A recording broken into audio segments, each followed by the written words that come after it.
Hey friends, welcome back to the channel. And if you're new here, I'm Muzafar, and today I'm going to do a first of a kind of a series in which I talk about my 4 favorite things from the past month. Basically 4 things that have made me go, hey, other people should know about this. The things I'm going to talk about today are CERN in Geneva, a book I read, Project Hail Mary, which is written by the same author that wrote The Martian, a tip that I learned during cooking, and a tool that I use for organizing projects in my life called Notion.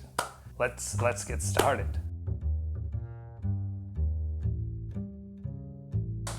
The first thing I want to talk about today is CERN. Now, CERN is a French acronym, but essentially it's the European Centre for Research into Nuclear Physics. And all their work has got to do with understanding the basic principles of how matter works and things like how the universe started and where we're going, that kind of stuff. It's really smart people working a lot of theoretical stuff out and then picking some theories to test physically and to prove themselves right or wrong. It's really complicated stuff.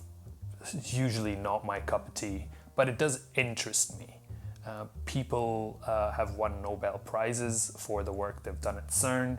One of their main discoveries was scientifically being able to prove the presence of the Higgs boson particle and magnetic field, which is quite cool. It's not something that I know a lot about. I'm not a theoretical physicist, but it's super interesting for me to understand the actual frontier of human physics. It's like how far we've come in understanding the basic principles of matter.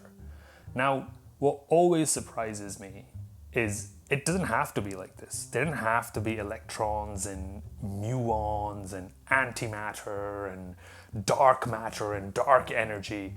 All this didn't have to exist. It could have just been, molecules of something, and that could have been the most basic particle.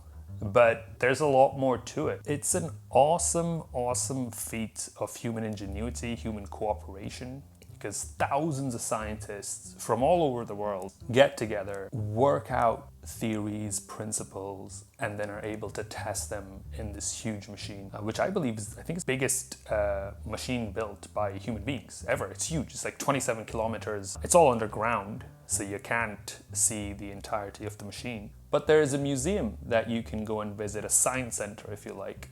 And people that work at CERN take you on guided tours every day. It's free.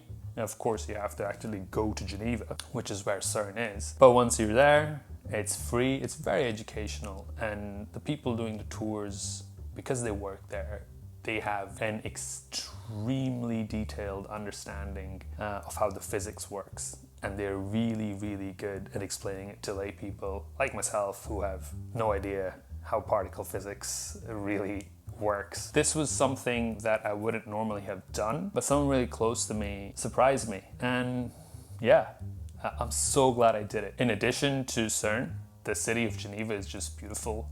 There's a lake in the middle of it where you can get fondue and just enjoy the view, enjoy looking at the boats, ducks, and people just hanging out, enjoying fondue. It's a really good city, a really good vibe. I did not expect it to be so much fun, but the 3 days that I spent there were great. If you get a chance to check it out, stop by Geneva. Definitely check out CERN. It's really interesting, really smart stuff, and definitely something I'll remember for a long time.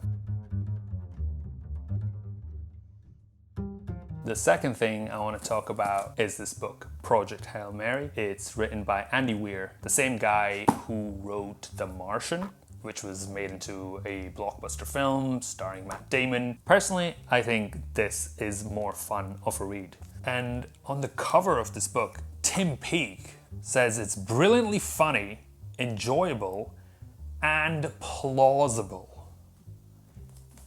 Tim Peake, an astronaut, a real-life astronaut, thinks this book is plausible.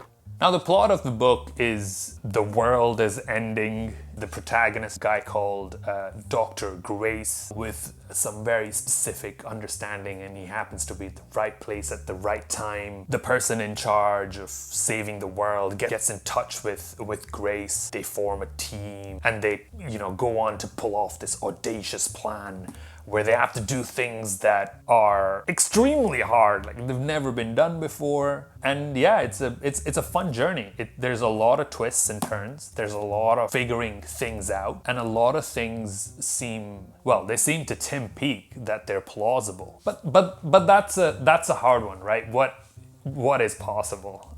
Is it possible that there's aliens? Is that possible? I want it to be possible.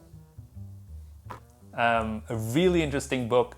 I've started reading before bed. It really helps me stay away from the TV or my phone, and I found that it really helps me switch off. I don't normally read, but it's something I've started doing and I'm enjoying it. And, get to read a few cool stories. That's not bad. And sleep better.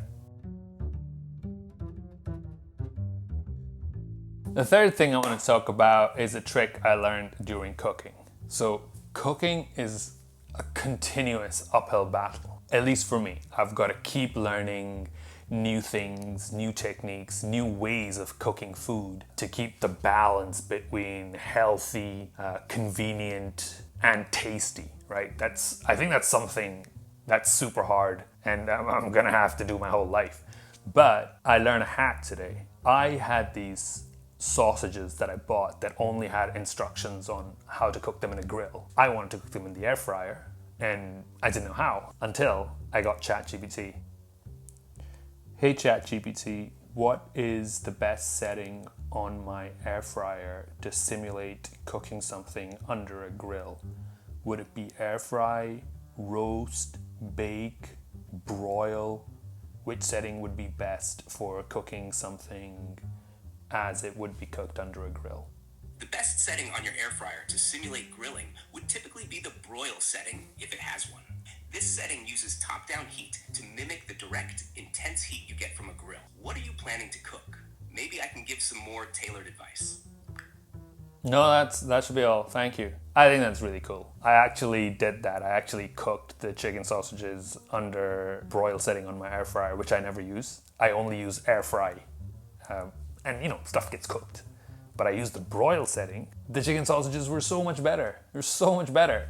So yeah, that's a little hack on the ever uphill battle of learning how to cook more healthy, more delicious, more convenient food. And finally, I want to speak about Notion. I found out about Notion through a popular YouTuber, Ali Abdaal, and he uses Notion for all sorts of things, basically to run his business. So I started playing about with Notion, and it's really, really good when it comes to planning projects in a Kanban board style. Now, I'm not going to go into the details. Just Google Kanban Notion tutorial and you'll find some videos explaining how to use the Kanban feature in a Notion database. It's really simple. It took maybe half an hour of playing around with it and Googling things.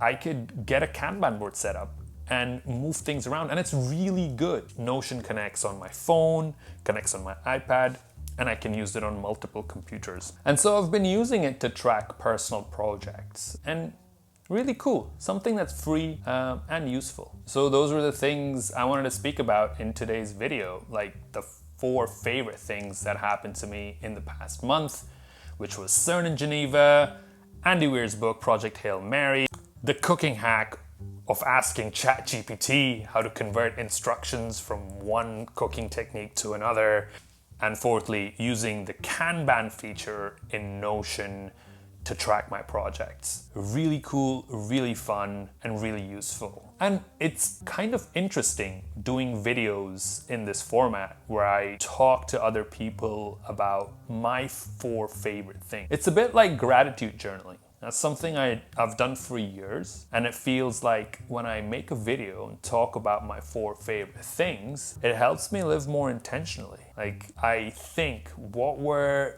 the best 4 things that happened to me in the past month? And there's just that process of doing that. It's so good. So I'll link below to all the things from CERN to Notion, etc., and so you can find out more about these things if you are interested. And yeah, thanks for watching. Subscribe if you enjoyed watching this, and yeah, I hope to see you soon. Goodbye.